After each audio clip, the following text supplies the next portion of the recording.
예, 감사합니다. 좀 예민한 질문이 들어왔는데요. 대답을 잘 해주실 거라고 생각이 듭니다. 이 정치인으로서 안철수에 대한 생각과 패배한 정치인으로서 안철수에 대한 조언을 좀 해달라고 그러셨는데요. 네. 이제 정치인으로서의 생각은 끝났고요. 이제 안철수 의원에 대해서 이제 그분이 정치인이고 저는 아니에요. 되게 편하더라고요. 이 정치할 때는 맨날 의리예요. 근데 요새는 보니까 정치하는 사람들이 갑처럼 행동을 해서 문제인데, 정치하는 사람은 의리일 수밖에 없어요. 무슨 지역구에 가면 지역구에서 만나는 모든 사람에 대해서 의리예요. 표를 받아야 되기 때문에. 그리고 지역구가 아닌 곳에 가서도 우리 지역구에 아는 사람이 있는 분일 수도 있잖아요. 그러니까 무조건 의리예요. 일단 가면. 그럼 기자분들하고 대할 때도 무조건 의리거든요. 거기서 자칫 갑행세를 하다가는 아주 된통당하게 돼 있습니다. 그건 기자들이 절대 안 봐줍니다. 그러니까 전반적으로 국민과의 관계에서 보면 노상 을의 입장에서 생각을 하게 돼서, 근데 제가 이제 지금은 갑은 아니지만 을에서는 풀려난 거 아닙니까? 그러니까 이제는 좀 마음대로 말해도 될 것 같다는 생각도 좀 들어요. 제가 지금 저보고 이제 정치하지 않는 작가 유시민으로서 또는 시민으로서 정치인 안철수에 대해서 좀 이야기를 해달라, 이렇게 제가 받아들이고 예, 말씀을 드리죠. 예. 정치할 때는 안철수 씨에 대해서 굉장히 칭찬을 많이 했죠. 제가 훌륭한 분이시다, 정치를 뛰어드신 걸 감사히 생각한다, 정말 고맙다, 그런 얘기하고, 이제 대선 기간에 단일화 때문에 삐걱거릴 때 조금 제가 이제 싫은 소리도 조금은 했습니다. 뭐 민주당 쪽에서 이랬다 저랬다 하면서 막 미팅도 안 되고 이럴 때 둘이 경쟁하다가 어깨로 좀 밀었는데, 축구하다가 어깨로 좀 밀었는데 운동장에 들어누워가지고 심판 보고 옐로카드 꺼내라고 하고 있는 형국이다, 뭐 그 정도 민 거 가지고 그냥 뭐 이런 얘기도 조금 하고 했습니다. 근데 이제 냉정하게 말씀을 드리면요, 지금 안철수 의원이 가는 길은 매우 험난한 길입니다. 그러니까 그 독자 세력화라는 것은 제가 개혁당, 국민참여당, 통합진보당의 이 기획을 통해서 시도했다가 다 실패한 일이고요.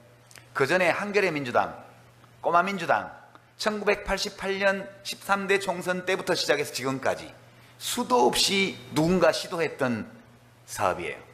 노무현 대통령도 한때 통추, 꼬마 민주당을 할 때 이 지역주의 청산, 세대 교체 이 주장을 하면서 김영삼, 김대중 양김에 맞서서 대들었다가 완전 망했잖아요. 그때도 선거에서.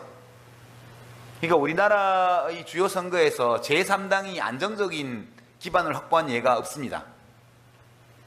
그것도 아류정당이 아니고요. 자민련, 옛날 자민련 같은 새누리당 아류정당은 특정 지역에서 그렇게 한 경우가 있었지만, 전국적 기반을 가진 제3세력을 구축하는 데 성공한 예가 지난 30여 년의 정치 역사, 25년의 정치 역사에서 단 한 차례도 없었습니다. 이건 너무너무 어려운 일이에요. 정말 상당히 많은 국민들의 절대적인 지지가 없이는 해내기가 매우 어려운 일이라고 저는 생각해요. 저는 일단 어려운 길을 가는 분한테는 박수를 쳐드려요. 그 길이 어려운 길이기 때문에 일단 박수를 치고 봐야 돼요. 왜냐? 안철수 씨가 편한 길을 가려면 그냥 민주당에 입당하면 돼요. 민주당에 입당하면, 그러면 뭐 대통령 후보 지지도 조사하면 민주당에서는 지금 밖에 있고 민주당에 문재인 전 후보가 있으니까 조사를 하면 비슷비슷하게 나오는 거지, 안철수 씨가 민주당에 들어가서 조사를 하면 훨씬 더 많이 나올 거예요. 압도적으로. 대통령 후보가 되는 길이 거기 있습니다. 간편하게. 저처럼 하지 마시고요. 나와서 제3세력 구축한다고 막 이러면 이거는 정치 혁신을 하려고 하는 데에는 도움이 될지 몰라도 자기가 대통령 되는 데는 별로 도움이 안 되더라고요. 그러니까 그게 편한 길이고, 지금 가려고 하는 길은 몹시 험한 길이에요. 그래서 편한 길이 있다는 것을 몰라서 안 가는 게 아니잖아요. 그런 점에서는 그 용기나 또는 신념이나 이런 데에 저는 일단 박수 치는 거예요. 이게 전반전이고요. 이제 후반전은, 저는 안철수 의원이 혹시 뭐 제3세력을 구축하는 데 성공해서 대통령이 됐다고 가정해보죠. 그럼 제가 뭔가를 기대할 수 있어야 돼요. 저 사람이 뭘 할까? 근데 그걸 모르겠어요, 지금. 저 사람이 대통령이 된다면, 또는 제1당의 당수가 된다면 뭐 할까? 그걸 알 수가 없어요. 제가 안철수 의원의 의원되기 전에 뭐 강연록이라든가 저서라든가 이걸 다 봤는데 그걸 다 봐도 모르겠더라고요. 저처럼 정치 전문가가 다 읽어봐도 모르는데 국민들은 알겠어요? 뭔가 기대는 있죠. 기대는. 그렇지만 진짜 확고한 세력을 모으기 위해서는 뭘 하겠다는 게 분명해야 되는데 그게 앞으로 보여주시겠죠. 뭐 아니면 말고 어쩔 수 없는 거죠. 네. 그런 두 가지의 상반되는 감정을 가지고 지금 저는 보고 있습니다. 근데 인간적으로는 진짜 안 됐어요.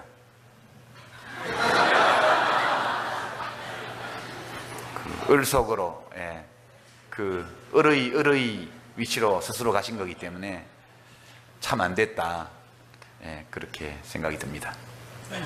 예, 잘 알겠습니다. 입니다. 치매와 노인 부양 문제에 관심을 많이 갖고 있는데, 그리고 그 장관님께서 장기 요양보험도 추진하셨는데 지금까지 경과를 어떻게 평가하시는지 하나 여쭤봤고요. 그리고 이제 그와 더불어서 저희 센터에서 다음 주에 치매 예방 극복 캠페인 걷기 대회를 한답니다.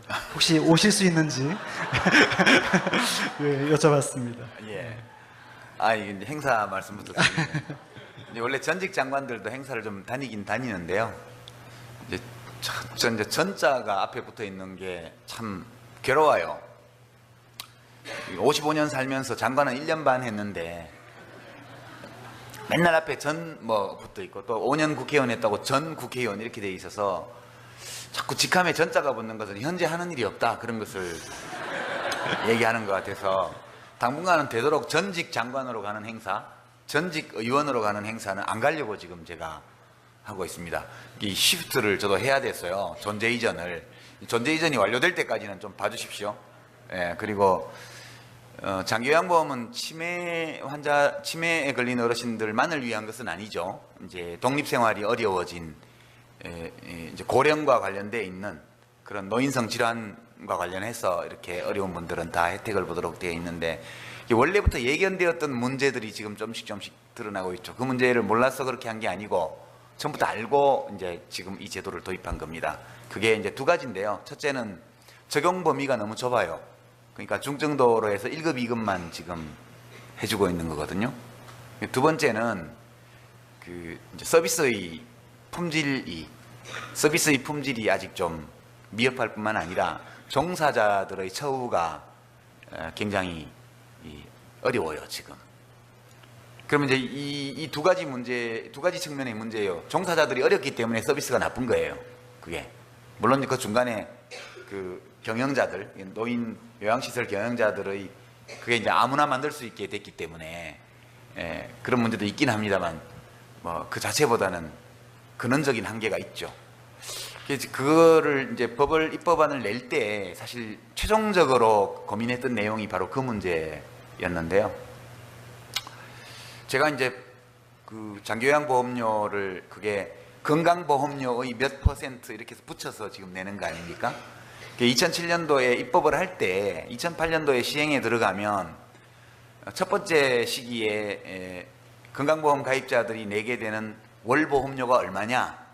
이 장기요양보험 보험료가 그랬더니 1인당 평균 4,000원이래요. 한 달에. 그러면 이제 1년에 5만 원이잖아요. 돈 계산해보면 돈이 금방 나오거든요. 이 국고보조도 좀 들어가고 하긴 하지만 그거 갖고 뭘 합니까?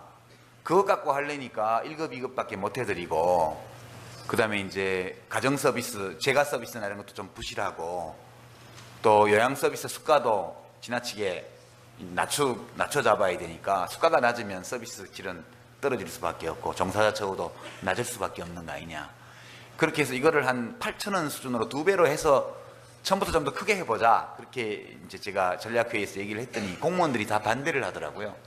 왜 반대를 하십니까? 그러니까 장관님 그게 취지는 동의를 하는데요. 이러면서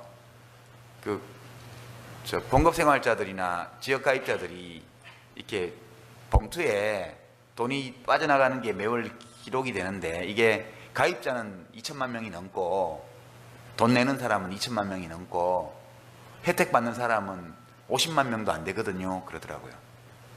그래서 그렇게 되면 혜택은 소수가 받고 부담은 압도적 다수가 하는데 처음부터 돈이 만 원 단위로 이렇게 가게 되면 그러면 이제 제도에 대한 저항감이 커져서 제도가 정착하는데 어려움이 있습니다. 그러니까 처음에는 좀 작게 시작해서 일단 이제 혜택이 뭔지를 좀 보여드리고 그리고 이 제도에 대한 호응도가 높아지면 그때 서서히 이제 보험료를 올려가면서 적용 범위를 확대하고 수가를 조정하면 됩니다. 그래서 그건 귀하들 말이 일리가 있는 것 같습니다. 그래서 제가 이제 그렇게 한 거거든요. 근데 이제 그 뒤로 제가 장관에 나오기 전에 이제 2단계 이제 장기요양보험 2단계 확대 방침을 다 결재를 하고 나왔었는데 그 뒤에 진행이 잘 안 된 거죠. 지금 이제 논의되고 있으니까 아마 그런 문제들을 종합해서 향후에 좀 더 확충하고 범위를 확충하고 내실을 더 기할 수 있는 이런 보완책들이 좀 더 있어야 되지 않을까 저는 그렇게 생각합니다. 예, 감사합니다. 좀 예민한 질문이 들어왔는데요. 대답을 잘 해주실 거라고 생각이 듭니다.